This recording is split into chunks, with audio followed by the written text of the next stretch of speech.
Ao findar o labor desta vida, quando a morte ao teu lado chegar,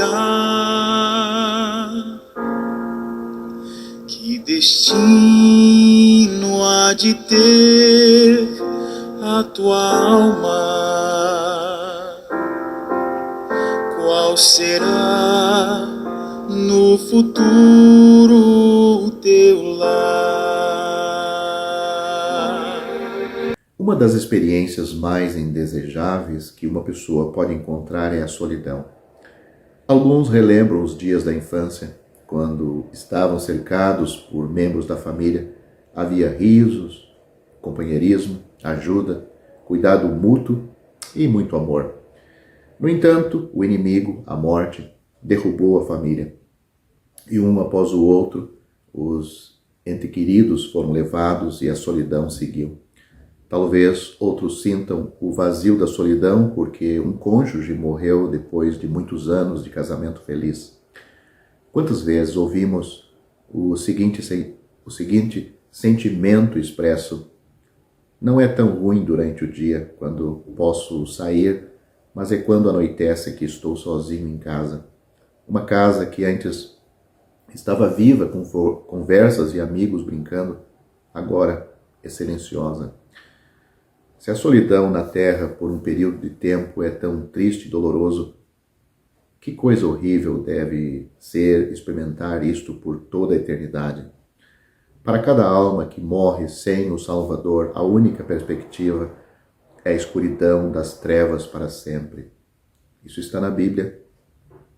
Judas, mais para o final da Bíblia, antes de Apocalipse, Judas só tem um capítulo. Leia o versículo 13. Algumas pessoas imprudentes e espiritualmente ignorantes têm a ideia equivocada de que quando chegarem ao inferno, encontrarão seus amigos e desfrutarão de uma festa eterna. Uma vez que o julgamento de Deus será absolutamente justo, duas pessoas não terão a mesma sentença atribuída a elas. E, portanto, cada uma estará sozinha por toda a eternidade. E a Bíblia fala de trevas. Que pensamento horrendo, solitário e no escuro sob o julgamento de Deus por toda a eternidade. No entanto, há alguém que pode nos salvar de tal eternidade, de tanta aflição. Em amor maravilhoso, Deus enviou seu Filho para morrer pelos pecadores, suportar o julgamento que nós, tão indignos, possamos ser resgatados do inferno. O Filho de Deus, Jesus Cristo, experimentou a solidão em sua vida. Ele era desprezado e rejeitado dos homens, homem de dores, experimentado no sofrimento. É isso que o profeta profetizou 700 anos a respeito de Cristo. E é isso que aconteceu em sua vida. Isaías capítulo 53, versículo 3. Lemos que ele, Cristo, em muitas ocasiões era um sem-teto. Leia João capítulo 7, versículo 53 e o capítulo 8, versículo 1. Diz, e cada um foi para a sua própria casa. Jesus foi para o Monte das Oliveiras. Ele não tinha abrigo confortável. Disse-lhe Jesus, as raposas têm covis e as aves do céu têm ninhos, mas o Filho do Homem não tem onde reclinar a cabeça. Mateus capítulo 8, versículo 20. No entanto, quando queremos ver a profundidade da solidão que ele sofreu por nós, devemos chegar à cruz, aonde ele morreu. Como ele antecipou seus sofrimentos, ele disse, o opróbrio partiu meu coração e estou cheio de tristeza. E esperei alguns para ter piedade, mas não houve, e por consoladores, mas não achei. Salmo capítulo 69, versículo 20. Mas foi quando ele estava pendurado na agonia, na escuridão da cruz do Calvário, que ele clamou, Deus meu, por que me desamparaste? Mateus capítulo 27, versículo 46. Deus o deixou sozinho quando ele mesmo levou nossos pecados em seu próprio corpo naquele madeiro. 1 Pedro capítulo 2, versículo 24. Dos seus sofrimentos e morte resultou a nossa salvação. A Bíblia diz: o sangue de Jesus Cristo, seu Filho, o Filho de Deus, nos purifica de todo pecado. 1 João capítulo 1, versículo 7. Ao confiar nele como seu salvador pessoal, você nunca experimentará a solidão eterna, mas desfrutará a bem-aventurança de sua companhia, agora e para sempre. O apóstolo João, tendo revelação do futuro, disse: E ouvi uma grande voz do céu que dizia: Eis aqui o tabernáculo de Deus com os homens, pois com eles habitará, e eles serão o seu povo, e o mesmo Deus estará com eles, e será o seu Deus. E Deus limpará de seus olhos toda lágrima, e não haverá mais morte, nem pranto, nem clamor, nem dor, porque já as primeiras coisas são passadas. Apocalipse capítulo 21, versículos 3 e 4. Será que você vai ser uma pessoa que estará na felicidade eterna, na presença de Deus, aonde há abundâncias de alegria e delícias perpetuamente? Salmo capítulo 16. Ou você será condenado ao inferno? Os ímpios serão lançados no inferno e todas as gentes que se esquecem de Deus. Essa é uma palavra do Salmo também. Aonde você estará na eternidade? Para você mudar o seu destino de um pecador condenado para um pecador salvo, no caminho para o céu, você precisa deste Salvador. O apóstolo Pedro disse: em nenhum outro há salvação, porque também debaixo do céu, ou seja, aqui na terra, nenhum outro nome foi dado entre os homens pelo qual devamos ser salvos. Atos capítulo 4, versículo 12. Só por Jesus é que nós somos salvos. A Bíblia diz: crê no Senhor Jesus Cristo e você será salvo, e nada mais. Atos capítulo 16, versículo 31. Quero aproveitar e deixar uma palavra para você que não tem certeza ou segurança da sua salvação. Me faço uma pergunta: será que está seguro um homem parado no topo de um penhasco escorregadio? Se ele está constantemente em perigo de cair, então nunca se pode dizer que ele está seguro. Na verdade, ninguém pode estar seguro espiritualmente se perder a salvação por cometer um ato pecaminoso. Ou você acha que vai estar seguro? Em 1 João, primeira epístola de João, capítulo 1, versículo 8, nós lemos o seguinte: se dissermos que não temos pecado, enganamo-nos a nós mesmos, e a verdade não está em nós. É bom notar que a palavra pecado está no singular, a palavra pecado aqui neste versículo, pois João está falando da natureza, da raiz, e não dos frutos, ou seja, os pecados. Ele está falando da natureza caída, a natureza, o pecado, e não os pecados, os seus frutos. Observe também o tempo presente no grego da palavra ter.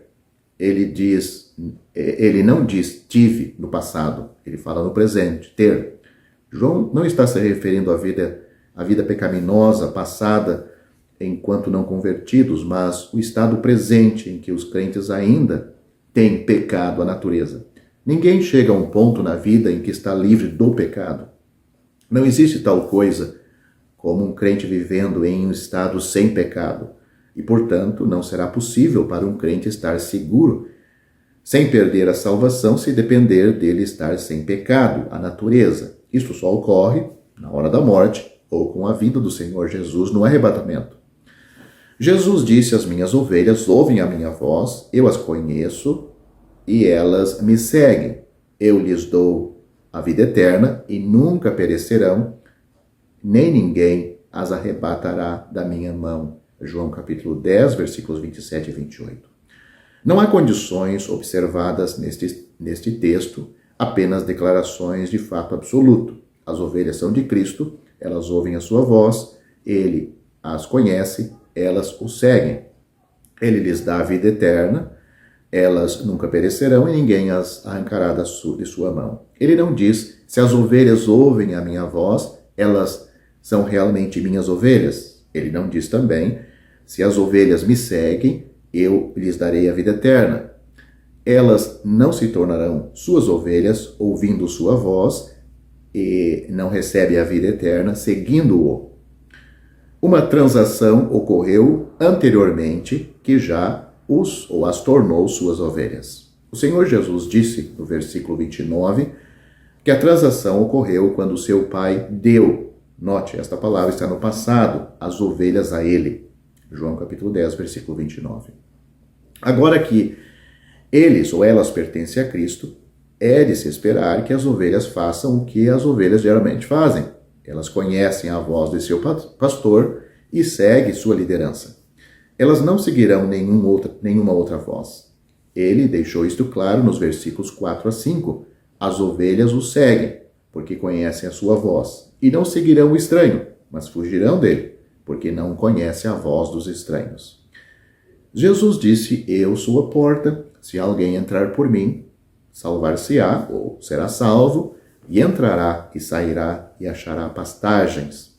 É uma figura de uma ovelha. João capítulo 10, versículo 9. Alguns defensores da segurança condicional sobre a salvação argumentarão que podemos seguir o Senhor Jesus hoje e seguir outra pessoa amanhã. Se assim for, devemos nos arrepender e começar a seguir o Senhor novamente. O texto argumenta contra esta possibilidade. As ovelhas de Cristo seguem a Ele e somente a Ele. Elas não obedecem nenhuma outra voz. A peregrinação cristã não é tratada em João capítulo 10. As ovelhas de Cristo o seguem. No entanto, nenhuma ovelha faz isto perfeitamente. Por sua própria natureza, as ovelhas vagueiam às vezes. Mas vagar e seguir a voz de outra pessoa são duas coisas bem diferentes. O que acontece quando as ovelhas vagueiam? E se elas não seguirem sua liderança o tempo todo, o que acontece? Se vagueiam e não seguem a sua liderança o tempo todo, elas ainda são propriedades do pastor? Elas ainda são suas ovelhas? Elas ainda estão sob seus cuidados? Sim. Quando elas vagueiam, o pastor realmente as estimula, junto com seu cajado, a seguir na direção certa novamente. Mesmo se elas vagueiam longe, ele vai atrás das ovelhas, porque elas são suas ovelhas. Mas não há nenhuma sugestão neste texto de que podemos vagar e ficar perdidos e necessitados de salvação mais uma vez. Isto implicaria que Cristo é incapaz de manter aqueles sob os seus cuidados. Poderíamos ter esperado que o Senhor Jesus dissesse no versículo 24, aí de João capítulo 10, as minhas ovelhas ouvem a minha voz e me conhecem. Em vez disso, ele disse, eu as conheço. Porque ele está enfatizando a segurança das ovelhas, seu conhecimento delas é mais importante do que seu conhecimento dele, ou seja, o conhecimento dele pelas ovelhas é mais importante do que o conhecimento das ovelhas dele, em relação a ele. Porque Cristo conhece suas ovelhas, ele nos guardará e protegerá. O uso da palavra mão, aqui no texto, na declaração do Senhor, ninguém as arrebatará da minha mão, não está enfatizando tanto uma mão física, de 5 dedos, que envolve o crente, mas sim o fato de que as ovelhas estão sob os seus cuidados e custódia. As ovelhas pertencem a ele. O fato de que ninguém os arrancará de sua mão indica pelo menos 2 coisas. Primeiro, não há ninguém poderoso o suficiente para levar suas ovelhas. Ao contrário do mercenário, dos versículos 12 a 13, é por isso que ele, o Senhor, pode dizer, eles nunca perecerão, ou elas nunca perecerão, no versículo 28. Segundo, as ovelhas nunca se tornarão propriedade de ninguém, mas sempre pertencerão a ele. Os falsos ensinadores geralmente ignoram a ênfase desta passagem na propriedade minhas ovelhas, meu Pai que mas deu elas. E, portanto, perdem detalhes importantes. Além disso, Eles costumam argumentar que, embora ninguém mais possa nos tirar da mão de Cristo, podemos nos retirar voluntariamente. Isso adiciona ao texto o que não está lá. Jesus não disse: ninguém mais as arrebatará da minha mão. Ele disse: ninguém, incluindo aquele na mão de Cristo. A menção de seu Pai no versículo 29 é linda e fornece uma dupla segurança para o crente. A frase que conclui os versículos 28 e 29 são quase idênticas. Uma diferença é que ele disse que ninguém deverá nos arrancar de sua mão, versículo 28. Ele acrescenta que ninguém pode nos arrancar da mão de seu Pai, no versículo 29. Nenhuma ovelha se perderá, porque nenhuma ovelha pode se perder. Ele é tão forte que as ovelhas nunca precisam temer. Jamais pereceremos. Nos foi dada a vida eterna. Estamos nas mãos divinas, porque pertencemos ao bom pastor. O Senhor Jesus Cristo disse: quem ouve a minha palavra e crê naquele que me enviou, não entrará em condenação, mas passou da morte para a vida. Ele também disse: Deus enviou seu Filho ao mundo, não para que condenasse o mundo, mas para que o mundo fosse salvo por ele. Quem crê nele não é condenado, mas quem não crê já está condenado. Só tem duas classes aqui: os que creem e os que não creem. Aqueles que creram no Senhor Jesus estão salvos, seguros, eternamente seguros. Aqueles que não são salvos, eles nunca mudaram a sua situação, eles não tinham uma outra situação, eles tinham só a situação de condenados. É assim que você está se você não está salvo.